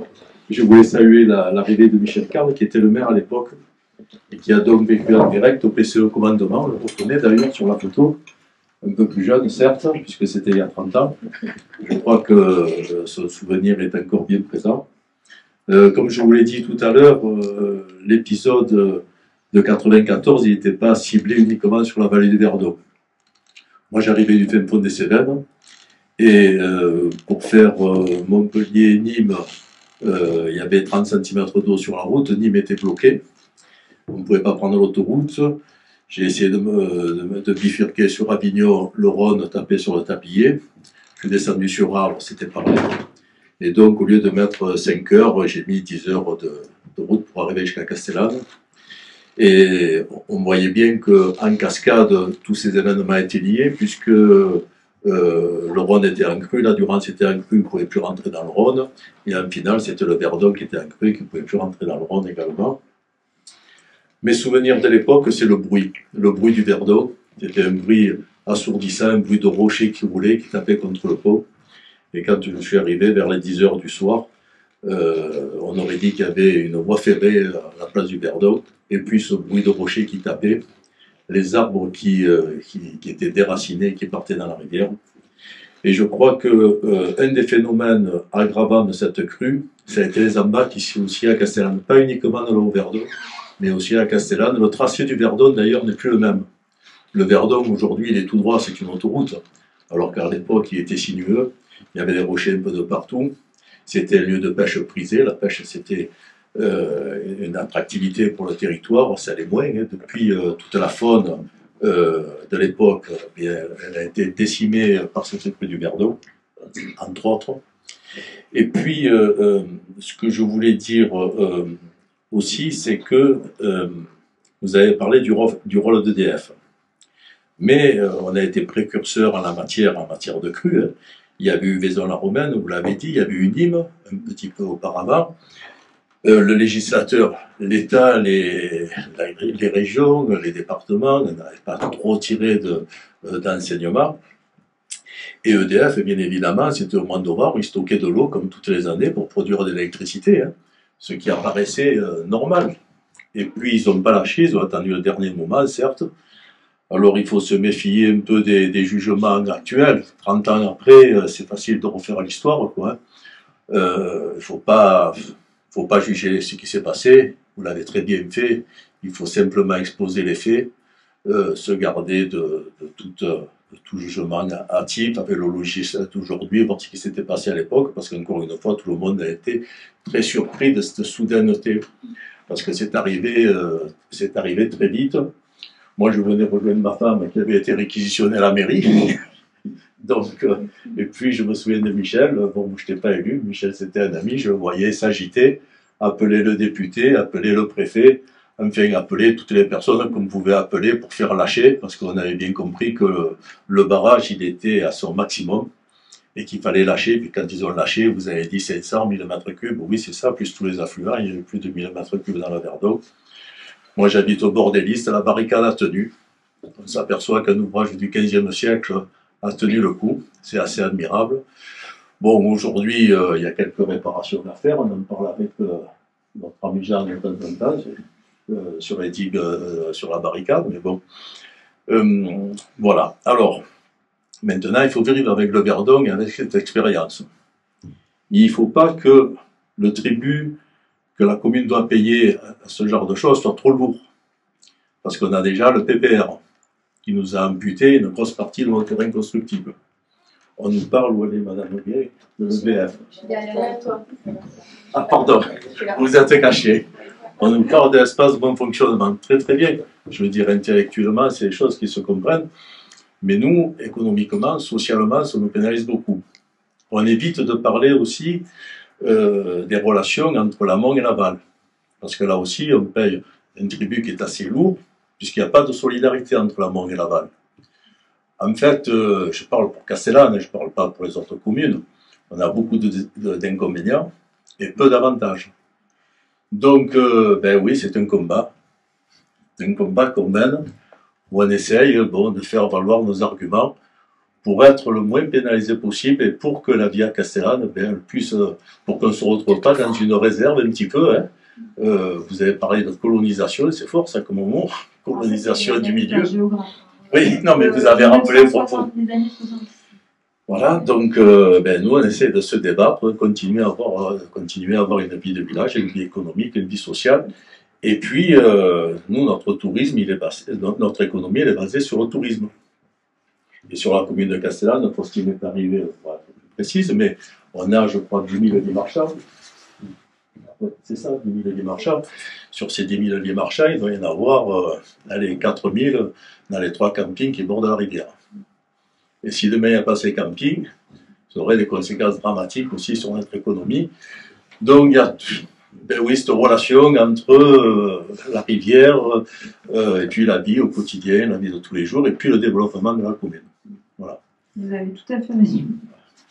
Et mais je vais passer la parole à Michel qui pourra vous dire ce qui s'est passé exactement à l'époque puisqu'il y était. Je ne sais pas si ça marche. Merci Laura. Oui, écoutez, je m'excuse déjà avant toute chose. J'ai malheureusement des problèmes de mémoire qui sont pathologiques. J'ai été opéré et j'ai toujours des petits problèmes de mémoire. Donc, ce qui fait que des fois, j'ai un peu de mal à saisir exactement les choses telles qu'elles sont dessus.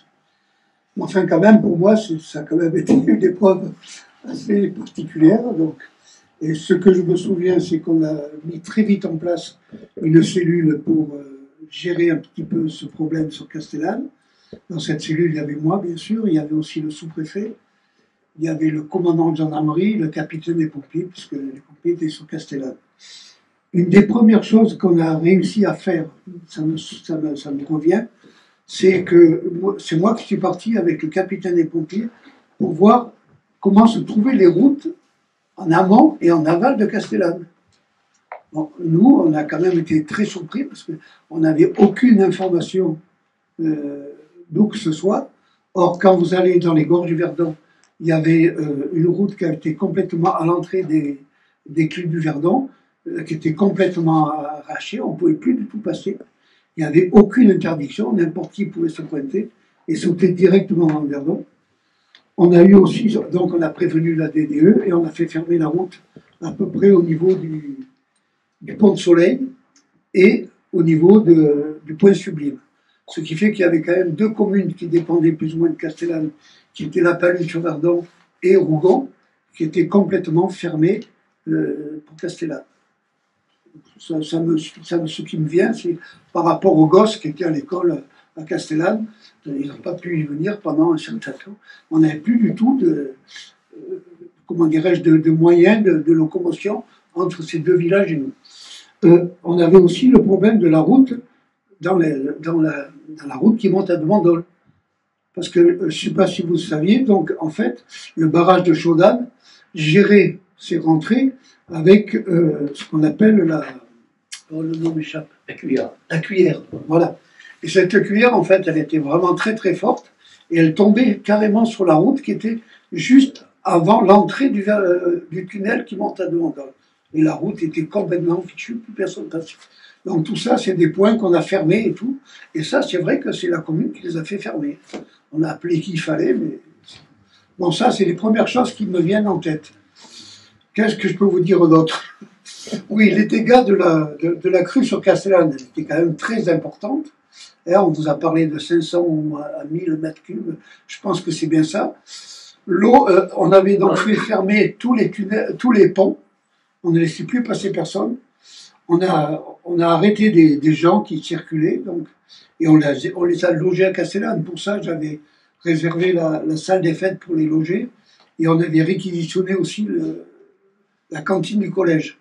Et on a servi des repas à des personnes qui étaient bloquées complètement. Il n'y avait pas que aussi, il y avait des pompiers qui étaient venus en plus. Enfin bref, on avait mis en place tout un tas de problèmes. J'avais réquisitionné quasiment tout le personnel communal. Donc Cathy, qui était effectivement secrétaire à l'époque, vous l'a dit, donc il fallait qu'on puisse répondre très rapidement dès qu'on nous appelait. Et puis j'avais aussi le personnel technique qui avait été réquisitionné parce qu'on avait beaucoup de bouches d'égout qui sortaient. En fait, l'eau, elle remontait par la station d'épuration. Et toutes les bouches d'égout sautaient. Donc ça, c'était carrément dans Castellane. Donc le personnel communal essayait de gérer ça.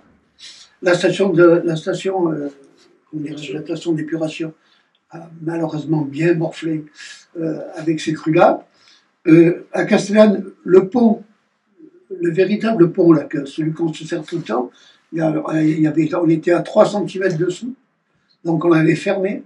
On l'avait fermé en fait par des, comment dirais-je, par pour des murets en terre.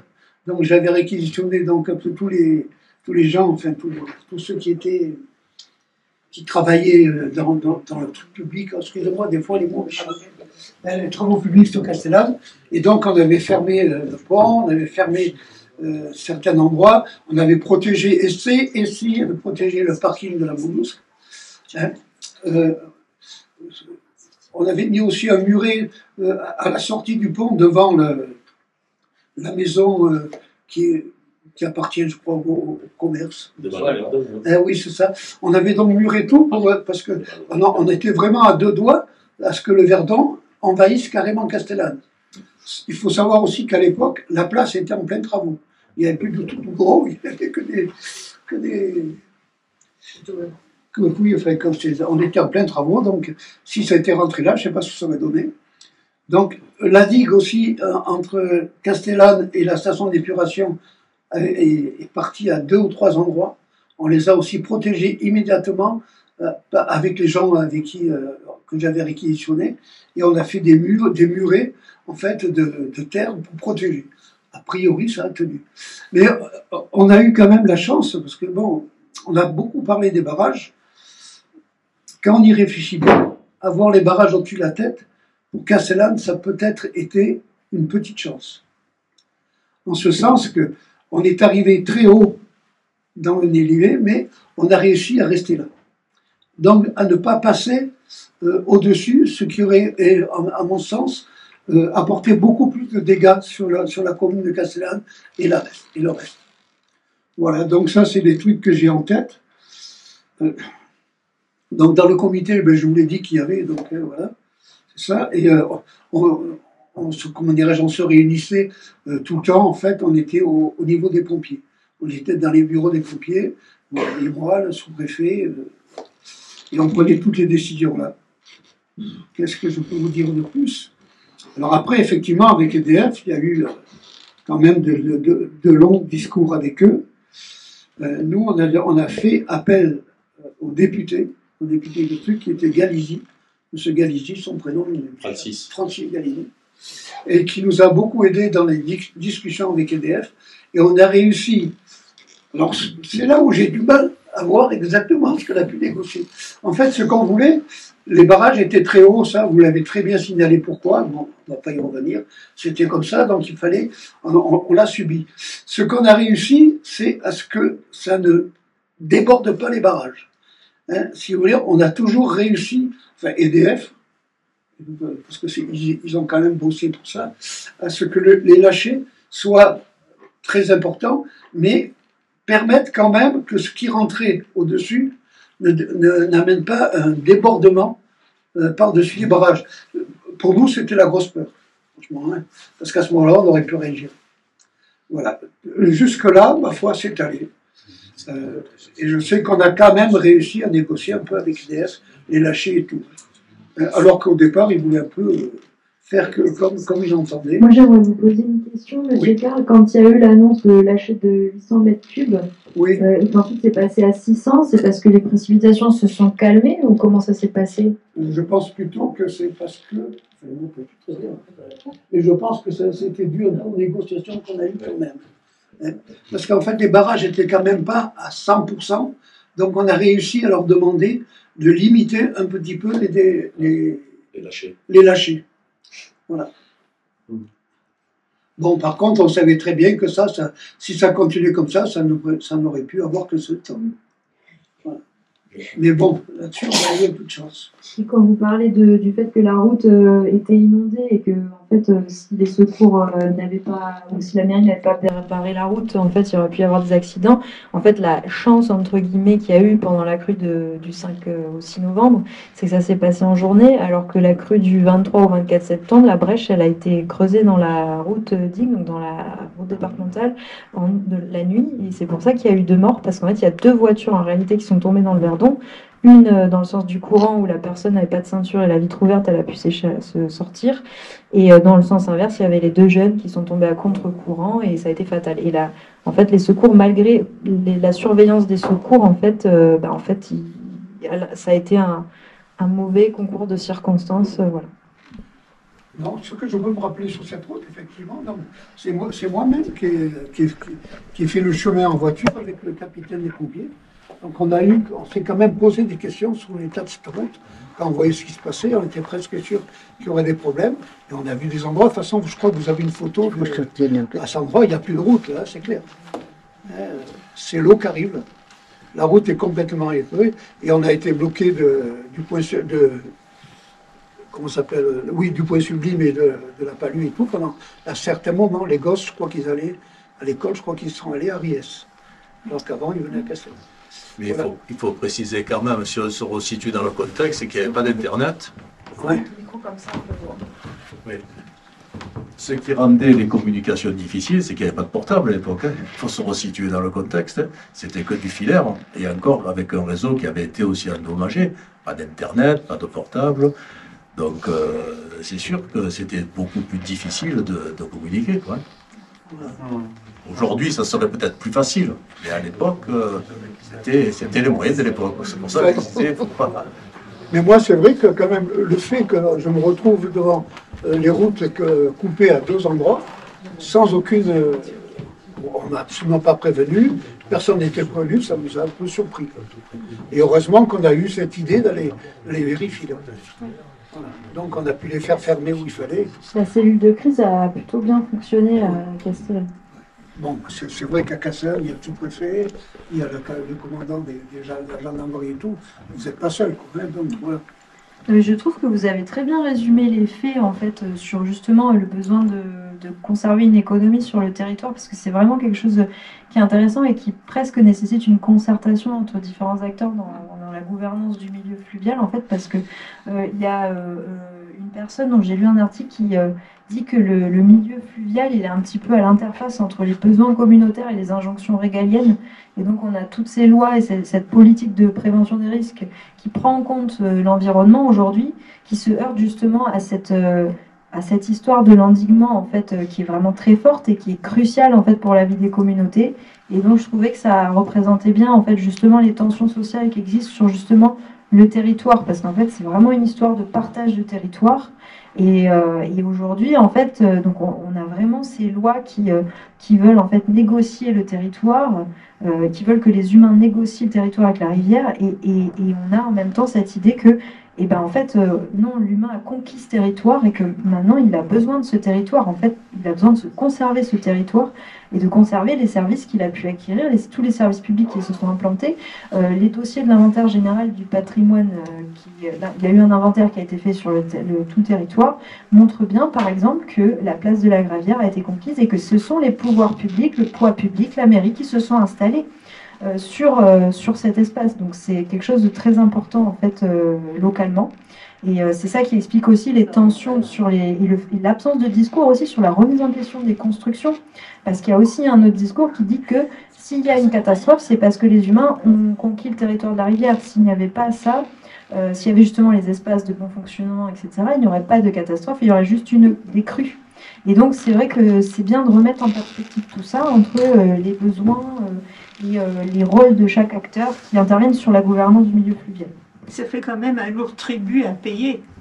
Mais c'est vrai que c'est un discours, voilà, c'est ce discours de rééquilibrage, et c'est vrai qu'on le retrouve beaucoup dans les discours, rééquilibrer non seulement voilà, cette répartition financière et ce tribut, mais aussi rééquilibrer les savoirs, parce qu'il y a aussi tout le savoir expert, gestionnaire, hydrologique, technoscientifique qui intervient dans la gouvernance du milieu fluvial, et les riverains qui eux-mêmes, en fait, tentent de rééquilibrer cette dominance, en quelque sorte, de ce savoir, en se faisant eux-mêmes une perception du danger, et justement en inférant eux-mêmes dans la représentation des débits et de ce que c'est. Quand vous dites, là, les débits que j'ai cités, c'était 597 mètres cubes max en sortie du barrage de Chaudal, et vous parlez de 1000 mètres cubes, et ça, c'est quelque chose qui est votre représentation, parce que vous savez qu'il y a des affluents en aval. Et donc, en fait, c'est ça qui est intéressant, en fait, c'est qu'il n'y a pas que le discours technoscientifique, il y a aussi des gens qui habitent sur le territoire. Et donc, l'idée, ce serait que, enfin, du point de vue anthropologique, tout le monde se concerte et se pose autour de la table. Mais voilà. Oui, mais est-ce qu'en finalité, le territoire ne prendra pas plus d'importance que le savoir? C'est-à-dire je veux dire, que la rivière, que le Vertlon... Alors ben justement, aujourd'hui il y a cette idée, presque, et Le c'est savoir, c'est le savoir. c'est un glissement, je ne sais pas si c'est ce que vous voulez dire, mais il y a un glissement qui veut carrément, mais c'est sociétal, hein, c'est avec l'arrivée justement de cette idée de prise en compte de l'environnement, il y a carrément une importance qui est donnée en soi au non-humain, c'est-à-dire à la rivière, aux poissons. Et en fait, ça, c'est quelque chose qui émerge dans la société, qui transparaît dans les politiques publiques et qui se heurte au territoire. Parce que les rivaux n'ont pas cette vision-là. C'est pas quelque chose qui est historiquement ici, ce n'est pas la vision. Donc en fait, c'est ça qui est aussi, faut comprendre ces différentes perceptions en fait du milieu naturel. Et c'est pour ça aussi que la crue n'est pas perçue n'a pas été perçue comme un phénomène naturel, alors qu'en réalité, ça l'est. Mais avec les barrages, on pouvait s'attendre à ce que cette crue soit maîtrisée en fait. Je ne sais pas si c'est ce que vous avez fait. Oui, c'est à peu près ce que... Non, moi je voudrais que Nina intervienne. Parce qu'en fin de compte, forcément, il y a une partie du camping qui est partie. Forcément, ça a changé votre manière de voir les choses par rapport à l'aménagement. Et sur tout ce que dit Pauline depuis tout à l'heure, c'est vrai que vous avez obligatoirement eu une réflexion. Ouais.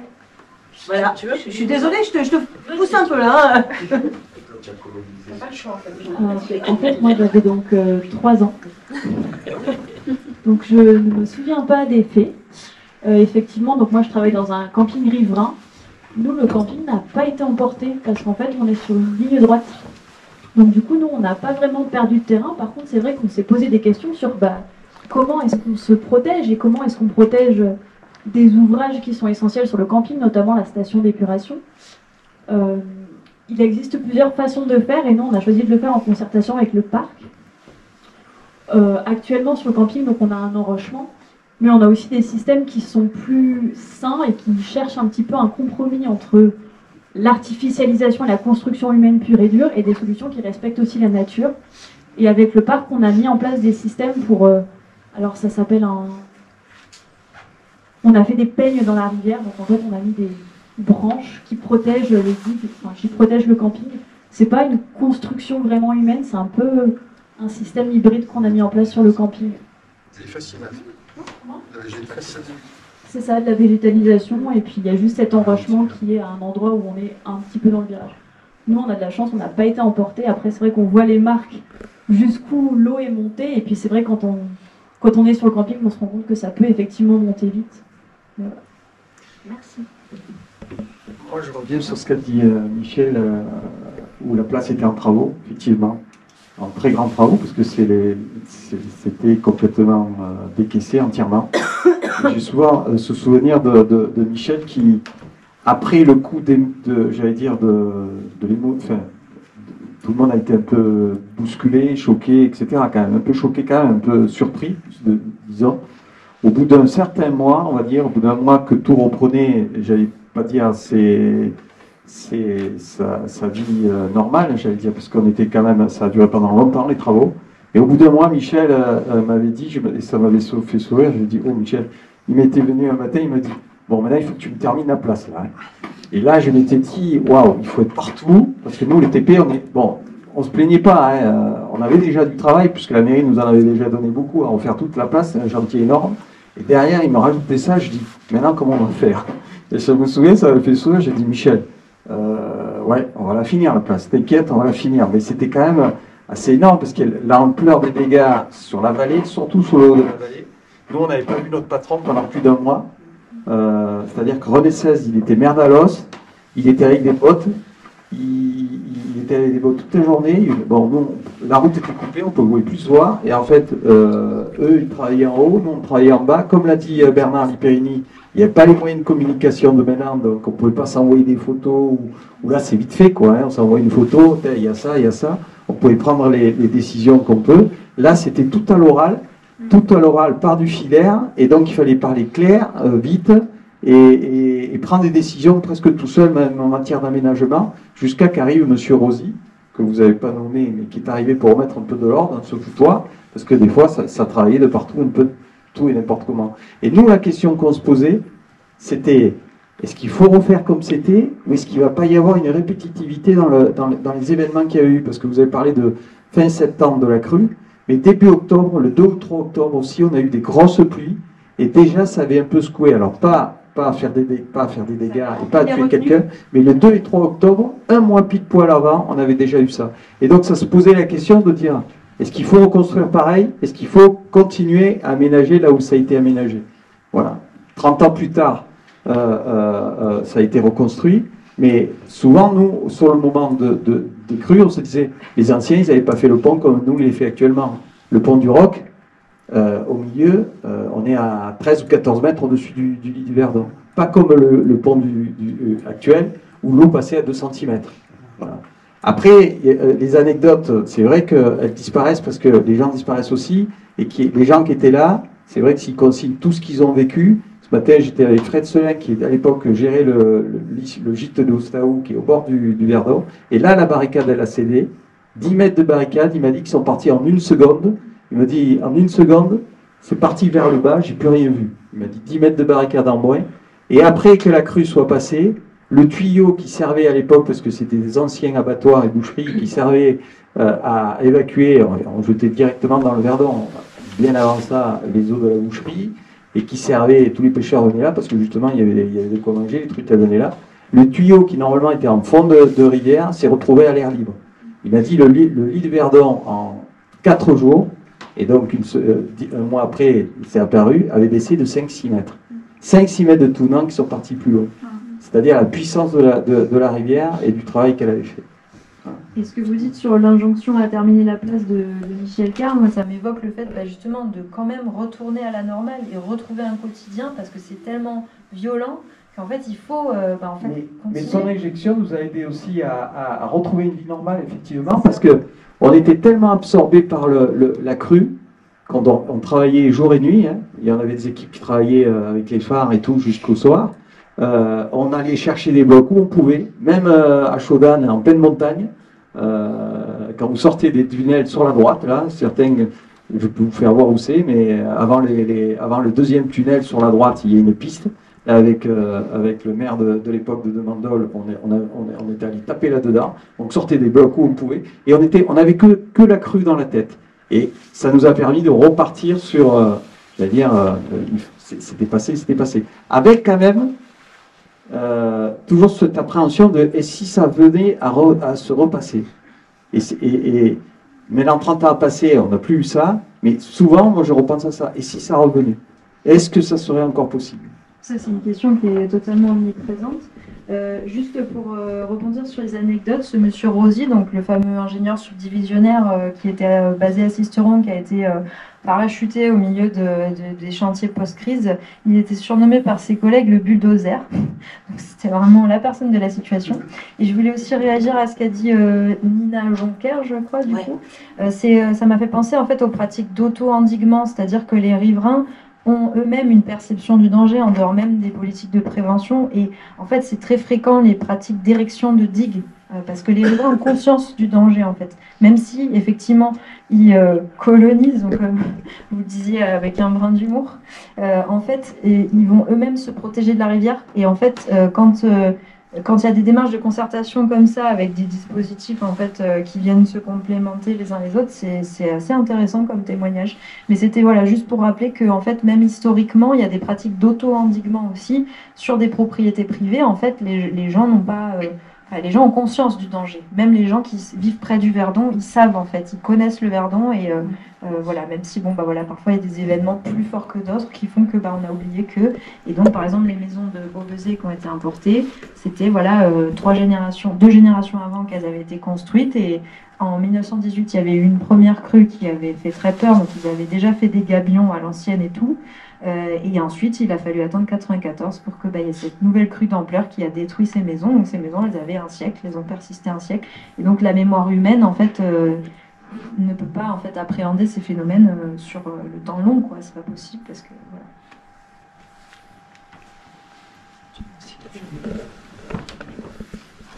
Ce qui est intéressant dans cette histoire-là, c'est les leçons qu'on peut en tirer.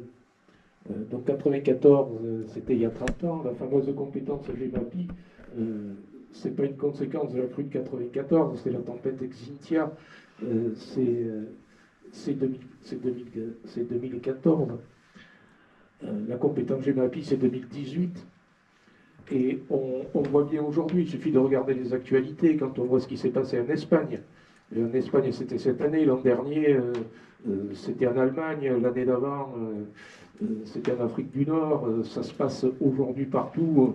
Plus personne ne remet vraiment en cause le fameux réchauffement climatique, et il a fait couler beaucoup d'encre, mais aujourd'hui on touche du doigt presque au quotidien que c'est une réalité, et les conséquences, on les voit malheureusement en termes de crues, d'inondations et de dégâts que peuvent faire les rivières.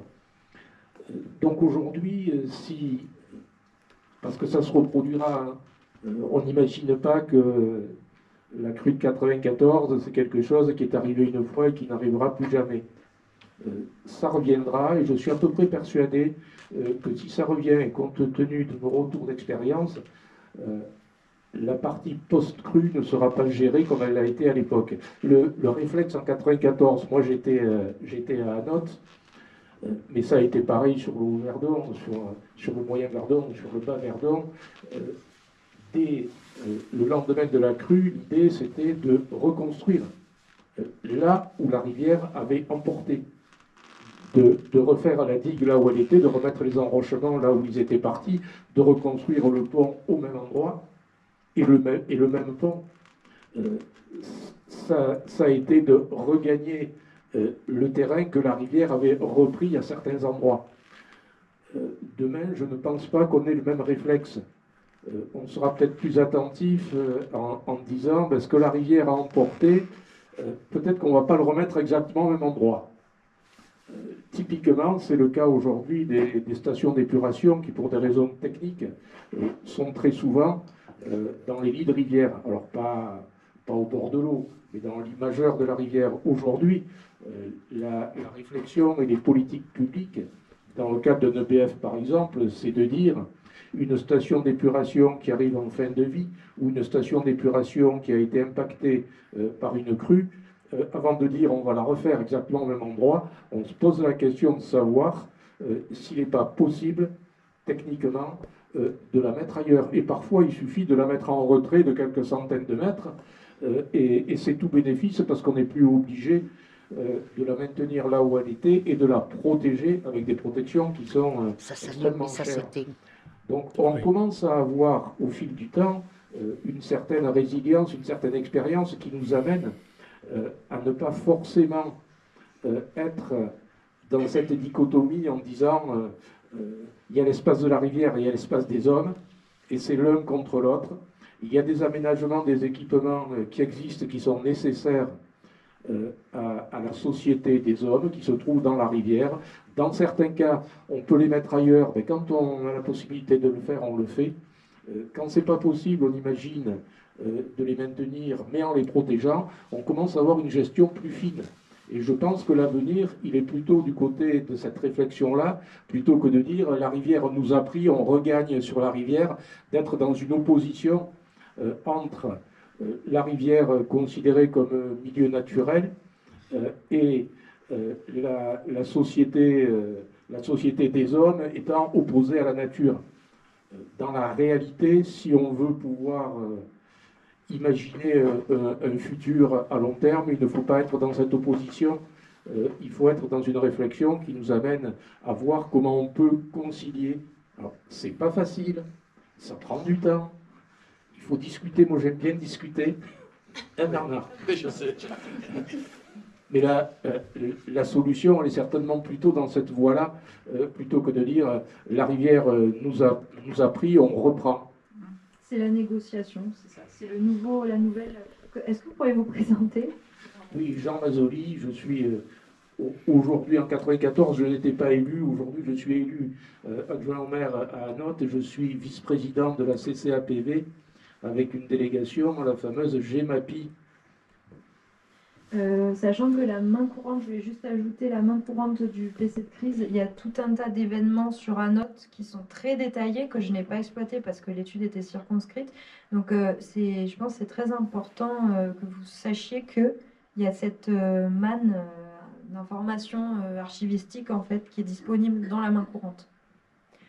Mais en tout cas, ce que vous décrivez, c'est totalement la nouvelle manière en fait, d'habiter l'espace fluvial qui est vraiment basé sur la négociation ou la renégociation en fait des territoires et ou alors de l'idée d'occuper le territoire par intermittence ou d'avoir des structures plus légères. Enfin moi je peux pas trop témoigner de ça, c'est plutôt les pages, etc. Mais c'est très intéressant et ça fait partie en fait des discours qui auraient pu être un peu plus développés aussi dans l'étude, tout le discours, toutes les actions des gestionnaires et toute la perception aussi du milieu fluvial par les gestionnaires.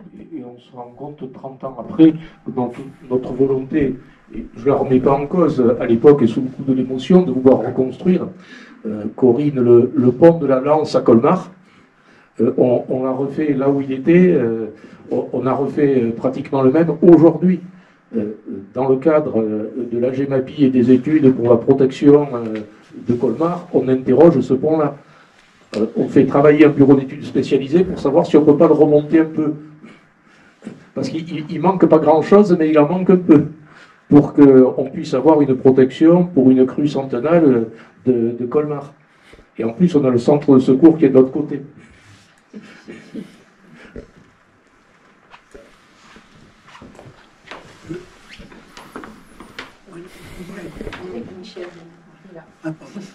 Oui, moi je voudrais dire deux choses par rapport à ce que vous venez de dire.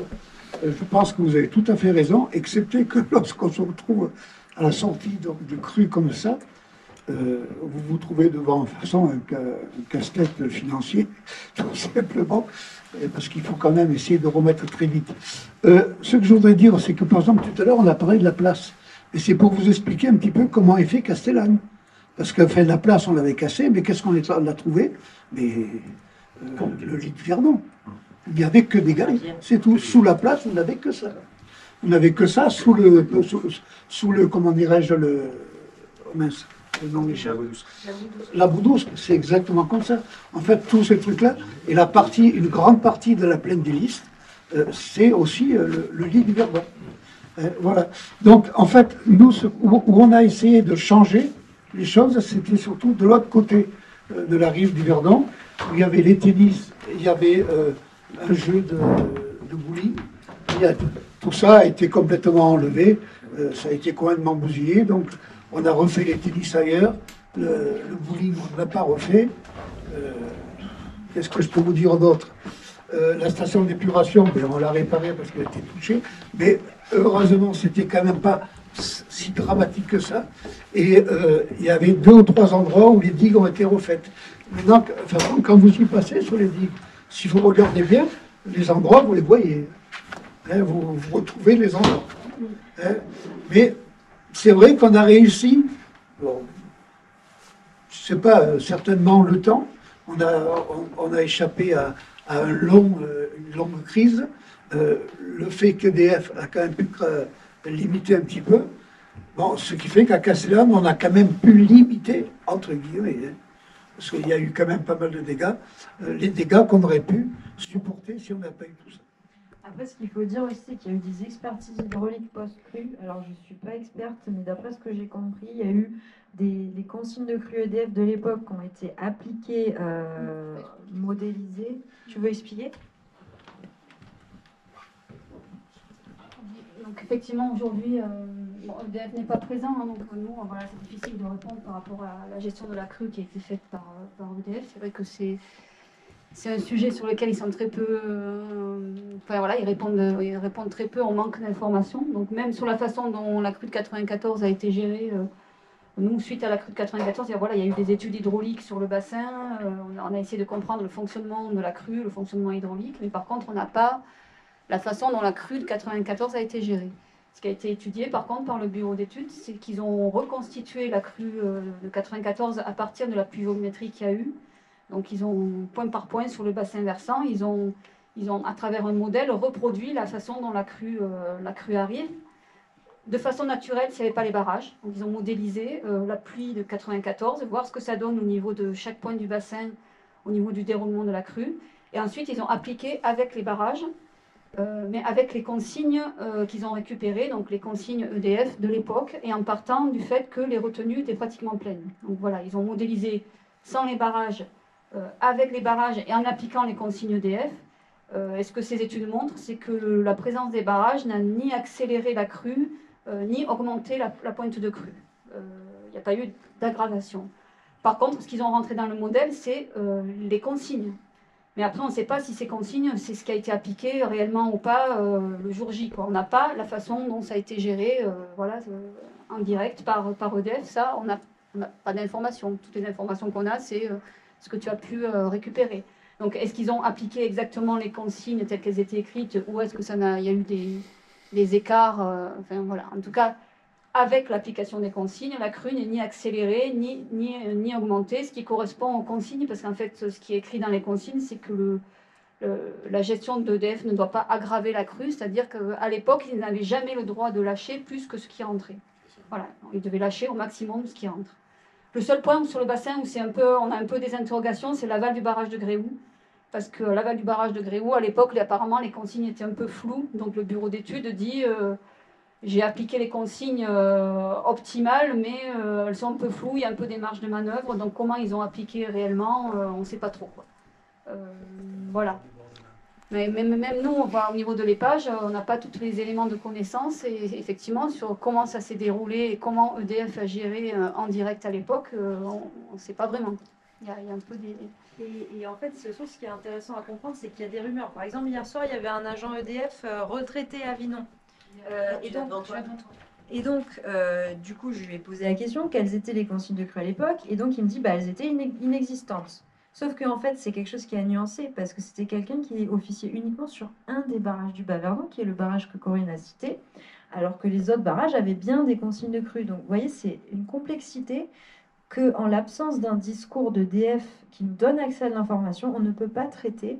Et c'est ça qui a été complexe en fait dans l'étude, c'est qu'il manque en fait certains acteurs, parce que moi j'ai juste eu accès en fait à un discours sur les crues actuelles qui disait en fait qu'en gros il y a un savoir de pointe, et c'est vrai, hein, il y a vraiment des mesures hydrologiques très poussées, mais tout en disant que voilà, on ne peut pas tout maîtriser. Donc il n'y a pas non plus ce discours il y a un discours de maîtrise très fort de la part d'EDF, mais en même temps tout en disant que il y a un côté imprévisible. Après, on a des éléments de connaissance sur ce que les barrages peuvent écrêter. Donc par exemple, on sait que pour écrêter une crue centenale de 250 mètres cubes à Castellane, il faut qu'il y ait un creux de 10 mètres dans Castillon. Donc avec 10 mètres, on écrête 250 mètres cubes. Donc, voilà, des éléments comme ça, on les a. On a des abacs, des courbes qui disent, en fonction de la côte, combien on peut écrêter. Voilà, par contre, sur la gestion de la crue elle-même, il y a un gros flou. Oui, vous ne me prenez pas, je ne travaille pas chez EDF, mais je voulais dire qu'aujourd'hui, EDF, c'est un véritable partenaire qui joue le jeu en matière de lâcher, notamment qui maintient une côte touristique au lac et qui fait des lâchers pour qu'il puisse y avoir la pratique des sports d'eau vive. Et on a eu très peur quand j'ai été élu, puisque l'exploitation des différents barrages hydroélectriques devait être remis sur le marché, les concessions devaient être réattribuées. Et ces concessions, bien sûr, EDF aurait candidaté pour avoir à nouveau l'exploitation des barrages, mais il y avait aussi des candidats de mémoire, je crois qu'il y avait un Russe, un Chinois, un Danois, et dans cette configuration, parce qu'on peut craindre quand même que ces épisodes pluvieux se reproduisent, avec des interlocuteurs qui ne soient pas franco-français et qui n'aient pas les mêmes intérêts que l'on puisse avoir aujourd'hui, on serait certainement allé à la catastrophe si on n'avait pas eu un interlocuteur comme EDF. Donc l'État, dans sa grande sagesse, a revu sa copie, et aujourd'hui, plus personne ne parle, même si c'est la loi européenne, plus personne ne parle de reconcéder les barrages hydroélectriques à d'autres personnes morales que d'EDF. Je pense que c'est une bonne chose. Oui, et puis le fait d'avoir un gestionnaire sur toute la chaîne Verdon, parce que si on imagine que pour chaque barrage, on a un gestionnaire différent, voilà, on imagine ce que ça peut donner en désorganisation, un manque de cohérence. Et c'est vrai que ce contexte de renouvellement des concessions, du coup, ça joue aussi sur ce qu'il est possible, l'indicible, le dissible, etc. Et je ne sais pas si les expertises avaient aussi dit que, enfin en tout cas moi j'ai des informations éparses comme quoi la côte de Sainte-Croix était plus haute aussi. Est-ce que tu veux en dire un mot? Et le fait que ça ait Il y a épongé eu une une dérogation pour monter un peu au-dessus de la côte maxi. et que du coup Une ça a dérogation, écrété une partie, c'est Et ça? à Sainte-Croix, alors je crois qu'on était à 1200 en entrant et à 1000 au maximum en sortant. Enfin, j'ai plus exactement les chiffres en tête, mais ça a écrété un petit peu, oui, à Sainte-Croix, entre 200 et 250 mètres cubes. Ce qui est sûr, c'est que dans ces années-là, la côte, elle était haute au lac, mais il y avait eu déjà 2-3 hivers sans neige. On avait très très peu de neige. Et ils avaient du mal à remplir au printemps parce qu'il n'y avait pas de fonte de neige. C'était des années où, c'est là d'ailleurs qu'a basculé les histoires des remontées mécaniques sur Alos avec la mairie d'ailleurs, dans les années 90. Le département, enfin bon bref, ils étaient en régie communale, après ils sont passés, et il n'y avait pas de neige en fait en hiver. Et du coup, ils provisionnaient aussi de l'eau pour faire de l'électricité, pour être sûr qu'au printemps, ils encore un peu... Enfin, ils géraient vraiment... ils stockaient l'eau, quoi, hein, quand même. Globalement, ils stockaient l'eau. En tout cas, ce qui est sûr, c'est que tout le monde, je dis bien, a été très surpris de la crue. Hein. Donc, ça a été un phénomène quand même d'ampleur. Et alors, je parle vraiment pour des agents EDF retraités qui ont vécu la crue en direct, qui étaient plutôt des techniciens. Mais effectivement, voilà, c'est aussi quelque chose qui a été surpris. Et comme le dit Monsieur Hospitalier, il y avait l'usine EDF de Quinson qui a été noyée. Enfin voilà, il y a tout un tas d'infrastructures qui ont été touchées aussi de ce point de vue-là.